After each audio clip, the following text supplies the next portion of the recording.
ദേവാമൃതം. ദേവാമൃതത്തിൽ ഇനി വാസ്തുശാസ്ത്രം. ദേവാമൃതം. വാസ്തു ജ്യോതിഷപരമായ പ്രശ്നപരിഹാരങ്ങൾ നമുക്ക് നിർദ്ദേശിച്ചു തരുവാനും ഒപ്പം വാസ്തുശാസ്ത്രത്തെക്കുറിച്ച് നമുക്ക് നിലനിൽക്കുന്ന ഒട്ടനവധി സംശയങ്ങൾക്ക് ഉത്തരം പറയുവാനും ഒക്കെയായി പ്രമുഖ വാസ്തു ജ്യോതിഷാചാര്യൻ ശ്രീ ഡെന്നിസ് ജോയ് ഇവിടെ എത്തിച്ചേർന്നിട്ടുണ്ട്. വളരെ സ്നേഹത്തോടെ അദ്ദേഹത്തെ നമുക്ക് ഇന്നത്തെ അധ്യായത്തിലേക്ക് സ്വാഗതം ചെയ്യാം. നമസ്കാരം.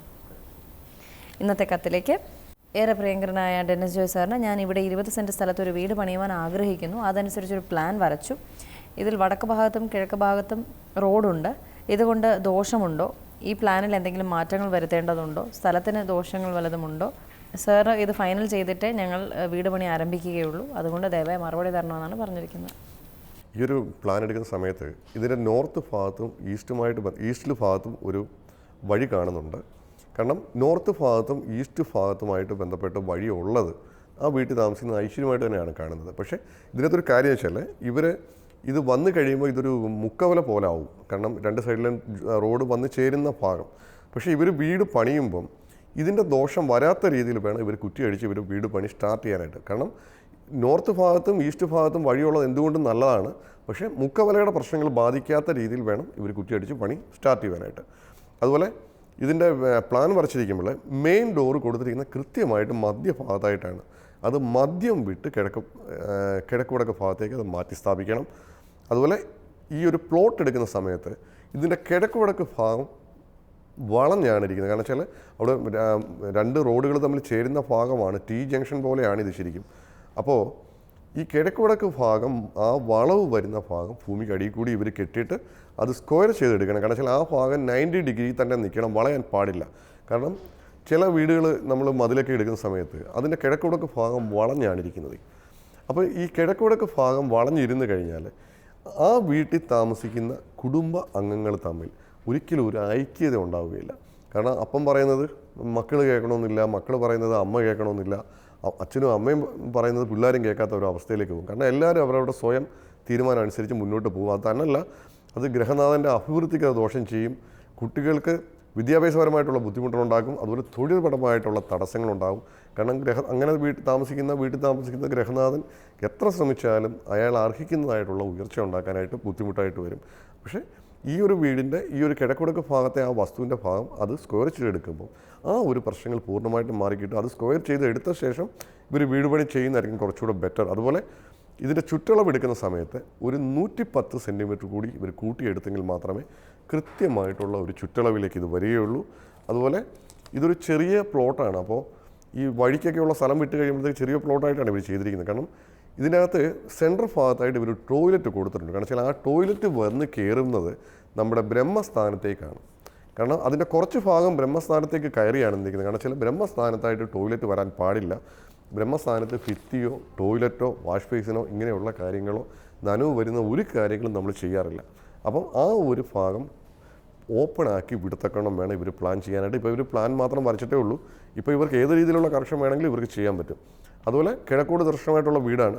ഇവർക്ക് വേണമെങ്കിൽ ഇതിൻ്റെ കിഴക്കോടൊക്കെ ഭാഗത്തോ തെക്കിഴക്ക് ഭാഗത്തോ കിച്ചൺ ചെയ്യാം.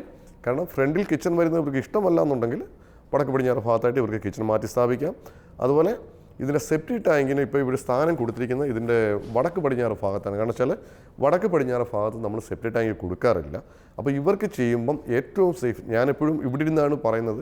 പക്ഷേ ഇവർ ചിലപ്പോൾ അവിടെ ചെയ്യുന്നത് ചിലപ്പോൾ എന്തെങ്കിലും രീതിയിലുള്ള അപാകതകൾ വന്നു കഴിഞ്ഞാൽ അവർക്കത് ദോഷമായിട്ട് തന്നെ വരും. അപ്പം ഇവർ ചെയ്യേണ്ടത് ബാക്കിൽ ഒരു സെപ്റ്റി ടാങ്കിനുള്ള സ്പേസ് വിട്ട ശേഷം ഒരു കോമ്പൗണ്ട് കെട്ടി അതിനെ പുറത്താക്കുകയാണെങ്കിൽ ഇവർ വളരെ സേഫാണ്. കിണർ കുഴിക്കുന്ന കാര്യമാണ് ഇവർ പറഞ്ഞിരിക്കുന്നത്. കാരണം വെച്ചാൽ ഇതിനകത്ത് കിണർ കുഴിക്കുമ്പോൾ ഇതിൻ്റെ വീടിൻ്റെ കിഴക്കുവടക്ക് മൂലയും മതിലിൻ്റെ കിഴക്കുവടക്ക് മൂലയും തമ്മിൽ ഒരു വര വരച്ചാൽ ആ വര ബ്രേക്ക് ആവാതെ അതിൻ്റെ കിഴക്കുവടക്ക് ഭാഗത്തോ കിഴക്ക് ഭാഗത്തായിട്ട് ഇവർക്ക് കിണർ കുഴിക്കാൻ പറ്റും. കാരണം വെച്ചാൽ കിണർ കുഴിക്കുമ്പം ഈ ഒരു ഈശാന രേഖ കട്ട് ചെയ്ത് പോയാൽ ഈ കിഴക്ക് വടക്ക് ഭാഗത്ത് കിണർ കുഴിക്കുന്നതുകൊണ്ടുള്ള യാതൊരു ഗുണഫലങ്ങളും ഇവർക്ക് കിട്ടുകയില്ല.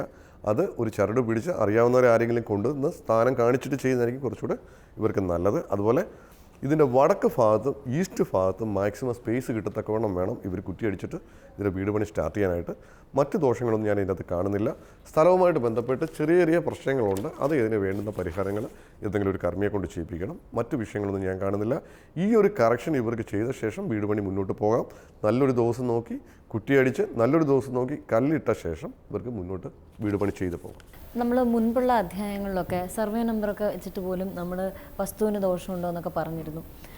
ഒരു വസ്തു ടോക്കൺ കൊടുക്കുന്നതിന് മുൻപ് എങ്ങനെ ആ വസ്തുവിന് ആ ലാൻഡിന് എന്തെങ്കിലും കുഴപ്പമുണ്ടോ എന്നെങ്ങനെ അറിയും? ദോഷം നമുക്ക് വാസ്തു സംബന്ധമായിട്ട് വസ്തുവിന് എന്തെങ്കിലും ദോഷങ്ങളുണ്ടോ എന്നറിയണമെങ്കിൽ വാസ്തുവിൻ്റെ അകത്ത് എല്ലാം ഒരു സയൻറ്റിഫിക് ആയിട്ടുള്ള കാര്യങ്ങൾ മാത്രമേ ഉള്ളൂ. പക്ഷേ വാസ്തു വെച്ച് നമ്മളൊരു വീടിൻ്റെയോ അല്ലെങ്കിൽ പ്ലോട്ടോ നമ്മൾ നോക്കുമ്പോൾ അതിനകത്ത് വാസ്തു സംബന്ധമായിട്ടുള്ള തകരാറുകളോ ഭൂമി സംബന്ധമായിട്ടുള്ള ഉയർച്ച താഴ്ചകളുടെയും ദിശകളിലെയും ചരിവുകൾ മാത്രമേ നമുക്കറിയാൻ പറ്റുകയുള്ളൂ. കാരണം വാസ്തുവിൻ്റെ അകത്തെല്ലാം കണക്കുകളാണ്. കാരണം വെച്ചാൽ എനിക്ക് പലപ്പോഴും ബ്രഹ്മസൂത്രം ഓപ്പൺ ചെയ്ത് വിടുന്നു എന്ന് പറഞ്ഞിട്ട് പലരും ബ്രഹ്മസൂത്രം ഓപ്പൺ ചെയ്ത് വിടുന്ന പ്ലാനുകൾ അയച്ചിട്ടുണ്ട്.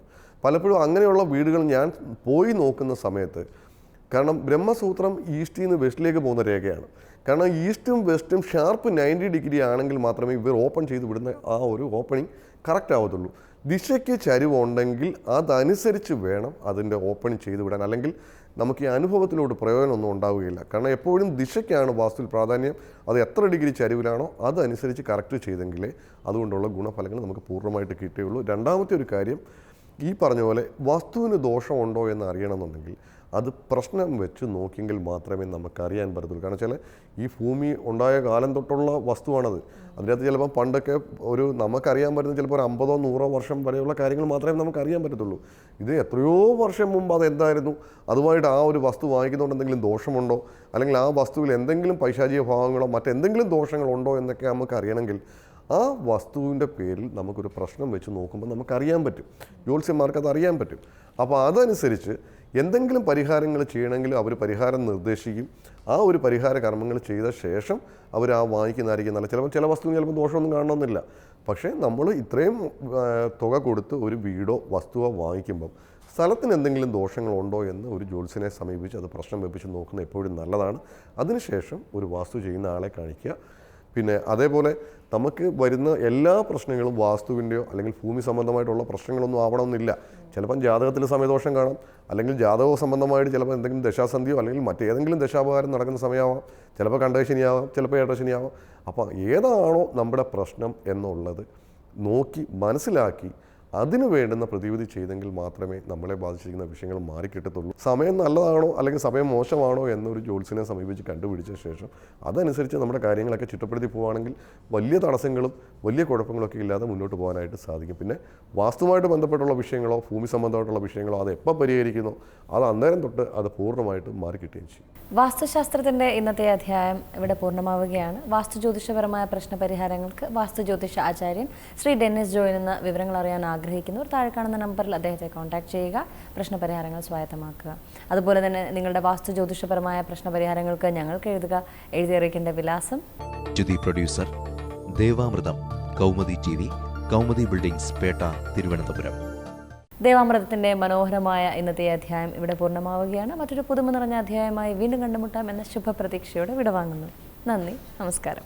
പൂർണ്ണപ്രഭവിരിയും മൺതരിയിൽ ഇരുസന്ധ്യകൾ തന്നിലാവിന്മേലൊരു പ്രഭയായി കൊളുത്തുന്നു ദീപനാളം.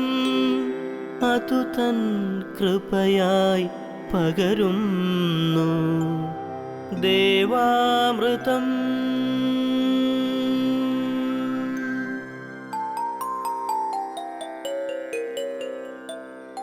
അറിയുന്നു നാം ഈ നിത്യ ചൈതന്യത്തെ ഋതുക്കൾ പകർന്ന ഗുരുവര്യന്മാരിലൂടെ കാലങ്ങൾക്കിപ്പുറവും അണയാത്തൊരു നാളം കൃപയായി പകർത്തുന്നു ദേവാമൃതം.